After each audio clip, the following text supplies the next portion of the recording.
If you want to be a part of the conversation before it happens here on YouTube, click that link in the description to join the free Courtside Financial Discord. Right now, I mean, yeah, Tesla is the leader, but Tesla is Tesla. Tesla is not helping GM. Tesla's not helping Lucid. Tesla's not helping Rivian. Tesla's helping Tesla. And right now, big oil is attacking EVs in general. And Tesla wants to be with all their Chinese brethren in fighting the oil money that's polluting the EV capital stream because it's hurting it. Right now I mean, we're down here right now. That's not how it's going to be. To your So you point, have to go. It's going to change. It's going to change because it has to change. mhm, Necessity is the mother of invention. That will yeah. never change. To your point early on, I remember when this was back in 2020, everyone was viewing NIO and Tesla as direct competition. And William Lee actually came out and made a statement, something along the lines of, and I'm paraphrasing here, Tesla isn't our competition. Tesla is our ally. Our competition is legacy OEMs, basically ICE vehicle manufacturers. And I Right. kind of theorized back then that Tesla, continuing to kind of kick down the door and sell more vehicles is actually going to be something that will spur demand for NIO vehicles in China because it's showing consumers that are so used to one thing that electric vehicles are out there. They're the better choice, kind of like Kathy Wood said back at that time, the writing is on the wall. And so to your point, I don't think that Tesla and NIO are They're really not, take each but other out. They're trying to take they're not, they did not, Neo didn't come into this realm as a direct competitor to Tesla. They came in as a high-end different luxury market segment. premium brand where Tesla was not, I won't say Tesla is a commodity. It's not. And by the way, Tesla is a quality product. It's a quality company. I'm not talking it down. But NIO and Tesla both changed their stories.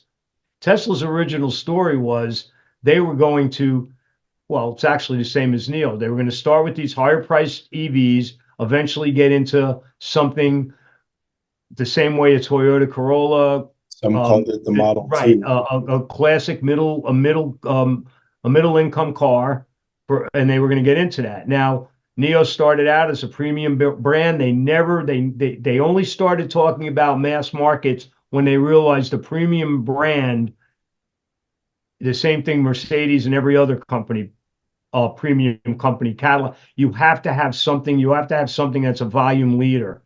You can't only have your premium brand, unless you want to operate like a Ferrari, a Ferrari, a Lotus. They don't do enough volume. They make money, but they make money in small. They're just not mass market brands. So now you have Neo. Now you have Neo who's moving into the mass market with Envo and Firefly, and you have Tesla saying we don't want this low end market. They said that they're And, putting off the Model and 2. to your That's point, a whole nother story with the robo taxis. We can talk about that Elon some other. Musk, Elon Musk, there was an article that was published by Reuters saying that Tesla scraps plans to release their low-end electric vehicles in favor of the Robo taxi that they'll be unveiling in August. Elon Musk later went on X and said Reuters made a false publication about his business plan, which leads to the imagination that the Model 2, if that's what they're going to call it, the $25,000 to $30,000 EV, could still come at some point. Oh, there's no reason why it can't come. But it's right now from what I could tell you, that news came out over 2 weeks ago. Mhm.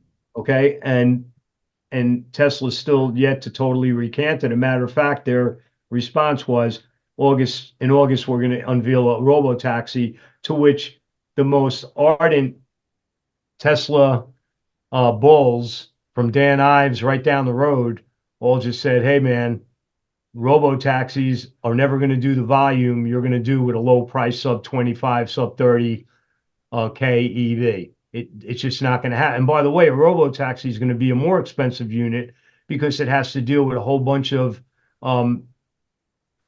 standards and requirements for a commercial vehicle, to put people in that commercial vehicle, where a passenger Regulatory vehicle framework. is not going to have this, right? It's not going to have the same not the same specifications, but the same certifications necessary. So more than likely, Tesla's going to have Kathy Woods is going to get a robo taxi. I just hope it does better than those rentals did at Sixt and Hertz.